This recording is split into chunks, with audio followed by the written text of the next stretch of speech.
আসসালামু আলাইকুম প্রিয় আপুরা ভাইয়েরা, সবাই কেমন আছেন? আজকে রান্না একদম তাড়াতাড়ি শুরু করে এসেছি। তো চলে এসেছি আপনাদের বিডি ব্লগার ঈশিতা আপু এবং ঈশিতা রহমান ব্লগ থেকে। কেমন আছেন সবাইকে আসসালামু আলাইকুম। আমি এই চুলায় একটু ডাল বসাইছি, তাই ডালটা বাগার দিতেছি। আজকে রান্না যেটা করবো সেটাই সাথে ব্লগে থাকছে। খুবই মজার একটা রান্না, যেটা আমরা অনেকে করে থাকি বা অনেকে করেন না। আমি আজকে করবো, সেটাই দেখাবো।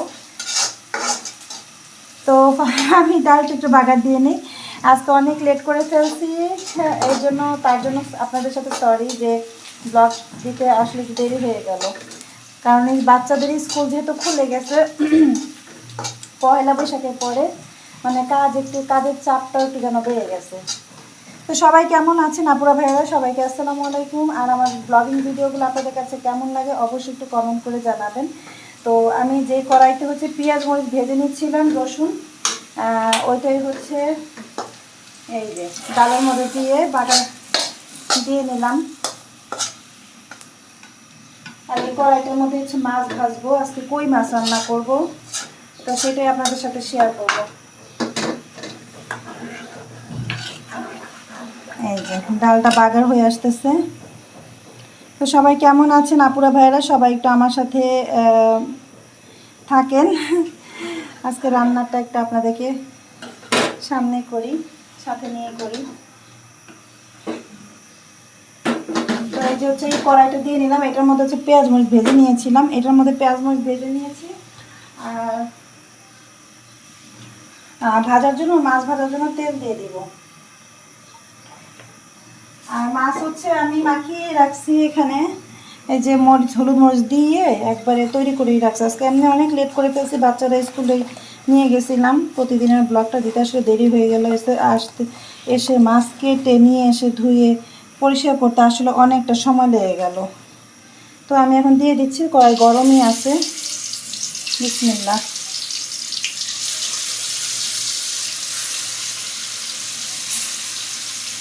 এগুলো কই মাছগুলো অনেক বড় আসলে।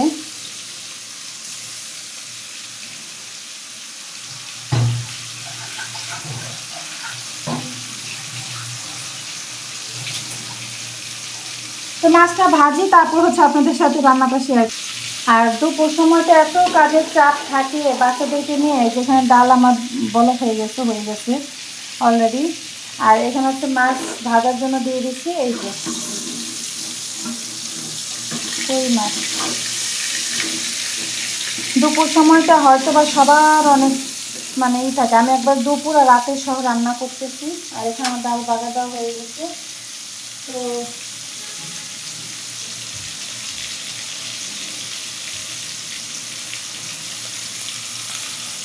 এই যে ডালটাকে ঢেকে রাখলাম পাশে। আর মাছটা ভাজা হয়ে আসছে প্রায়, এখন উল্টে পাল্টে দেবো আর কি।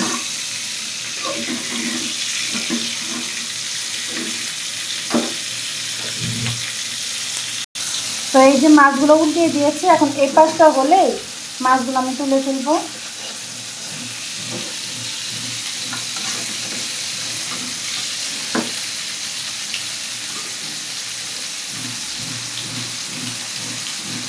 ভিডিওটা আমার সবসময় লং হয়ে যায় আপুরা, সরি।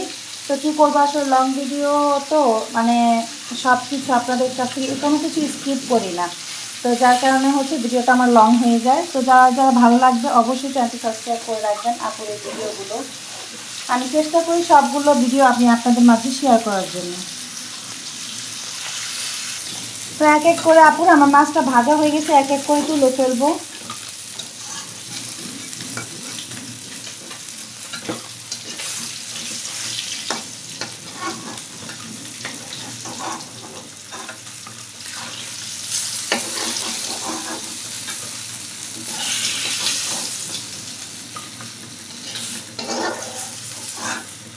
সুন্দর ভাজা হয়ে গেছে। এখন আমি পেঁয়াজ মরিচগুলো আবার দিয়ে দিব।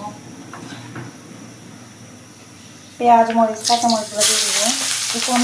অনেক গরম হয়ে গেছে।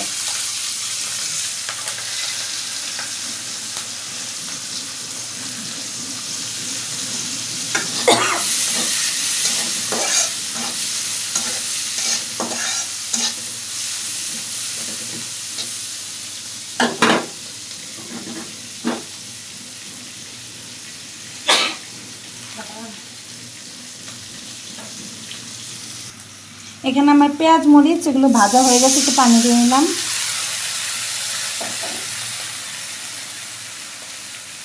তারপর হচ্ছে একটু হলুদ, গুঁড়ামরিচ আসলে আমরা দেই, আর একটু ধনিয়া, তারপর দিলে একটু লবণটা দিবে একদম পরিমাণ মতো দিয়ে এই যে এখন একটু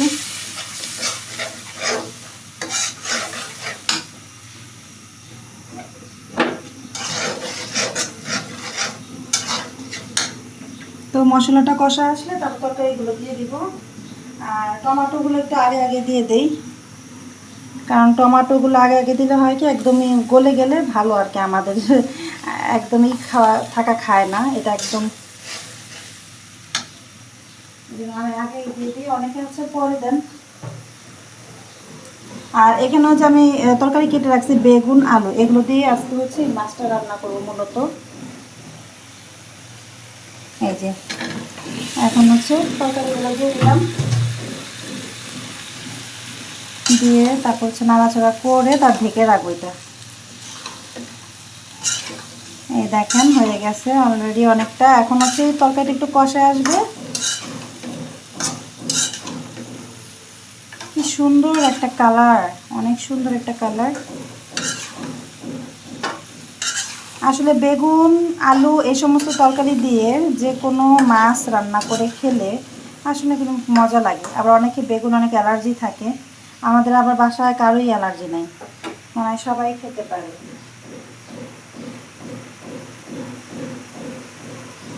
তো আমি হচ্ছে এগুলোর উপরে হচ্ছে একটু ভাজা মাছগুলো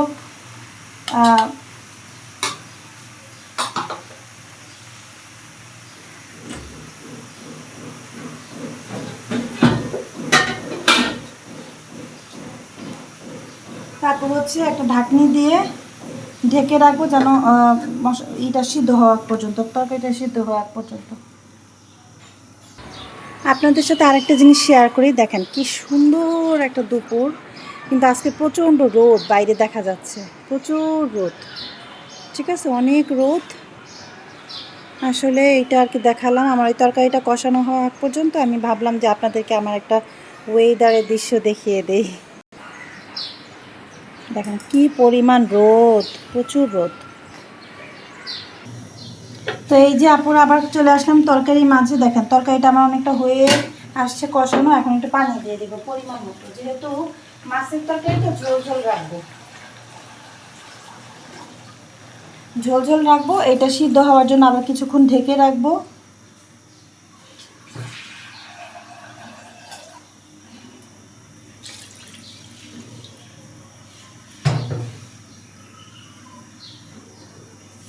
এই যে সিদ্ধ হওয়া আগ পর্যন্ত এটাকে এখন একটু ঢেকে রাখবো, তারপর মাছগুলোকে দিয়ে ঝোলটাকে মানে একটু কমিয়ে তারপর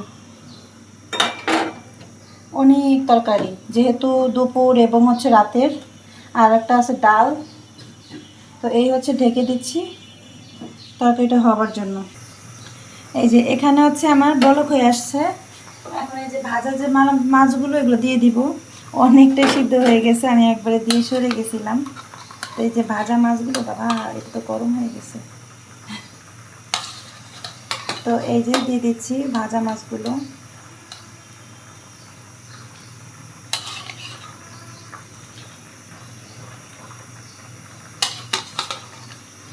এই যে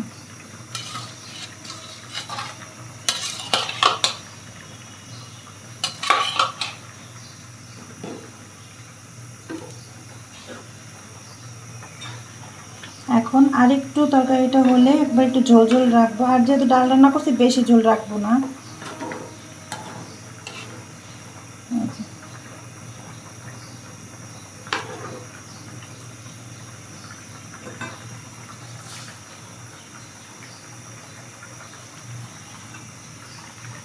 তারপর একটু লবণটা আমার টেস্টিং করে নেই।